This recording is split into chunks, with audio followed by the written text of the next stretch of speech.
குழந்தைகளை வச்சு எல்லா சிக்னல்லையும் வந்து பிச்சை எடுப்பதுங்கிறது சட்டப்பூர்வமாக வந்து தடை செய்யப்பட்ட ஒன்று.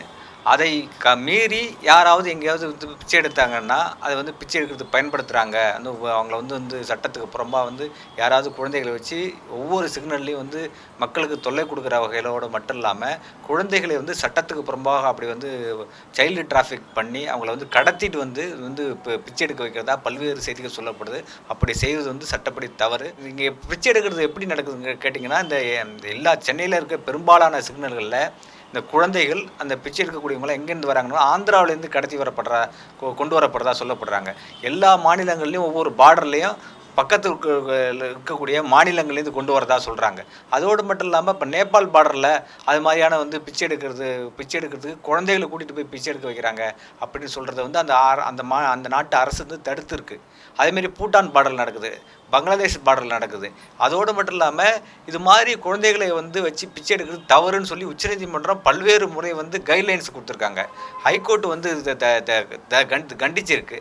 அதோடு மட்டும் இல்லாமல் யாரெல்லாம் வந்து பிச்சை எடுக்கிறாங்க அவங்களுக்கு தண்டனை கொடுக்கணும் அப்படின்றாங்க. காவல்துறை உடனடியாக யாரெல்லாம் வந்து இது மாதிரி வந்து சிக்னலில் வந்து குழந்தைகளை வச்சு பிச்சை எடுக்க வைக்கிறதுங்கிறது தவறு அப்படின்னு தெரிஞ்சதுக்கு அடிப்படையில் புகார் கொடுக்கணும். யாராக இருந்தாலும் பக்கத்தில் பார்க்கக்கூடிய மக்கள் தன்னார்வத்தோடு புகார் அளித்து அந்த குழந்தைகளோட எதிர்காலம் இருக்குது. அரசியலமைப்பு சட்டம் என்ன சொல்லுதுன்னா, ஒவ்வொரு குழந்தையும் வாழ்வதற்கான உரிமை இருக்குது, கண்ணியத்தோடு வாழ்வதற்கான உரிமை ஒவ்வொரு குழந்தைக்கும் இருக்குது. அப்படி இருக்கும்போது அந்த குழந்தையோட எதிர்காலத்தை வந்து சூன்யமாக்குற வகையில், எதிர்காலத்தை வந்து இருண்ட காலமாக மாற்றுற வகையில் அவங்களுடைய கல்வி, பொருளாதாரம், வேலைவாய்ப்பு எல்லாத்தையும் முடக்கி ஒரு பிச்சை எடுக்கிற குழந்தையாக அந்த குழந்தையை மாற்றிட்டாங்கன்னா எதிர்கால சமுதாயத்தினோட நிலைமை என்ன அப்படின்ற ஒரு கேள்வி இருக்குது. அவங்க சாதாரண பின்தங்கிய நிலையில் வந்து விளிம்பு நிலையில் இருக்கக்கூடிய மக்களை தான் இவங்க இது மாதிரிலாம் பயன்படுத்துகிறாங்க. எனவே அந்த மாதிரி விளிம்பு நிலையில் கஷ்டப்படக்கூடிய யாரும் வந்து கேட்பாராட்டிருக்கக்கூடிய சமூக பின்னணியிலேருந்து வரவங்களுடைய குழந்தைகளை வந்து இப்படி பயன்படுத்துறது, இந்த கடத்துறது, ஹாஸ்பிட்டல்லேருந்து குழந்தைகளை வந்து கடத்திட்டு வராங்க. அந்த குழந்தைகளெல்லாம் இந்த மாதிரி பிச்சை எடுக்கிறது பயன்படுத்துகிறாங்க. அந்த வருவாயெல்லாம் யாருக்கு போகுது, அந்த காசுலாம் யாருக்கு போகுதுன்னா பின்னாடி யாரோ ஒரு தாதாக்களுக்கு, யாராவது பின்புலத்தில் இருக்கக்கூடிய அந்த வந்து அந்த குழுக்களுக்கு போய் சேருது.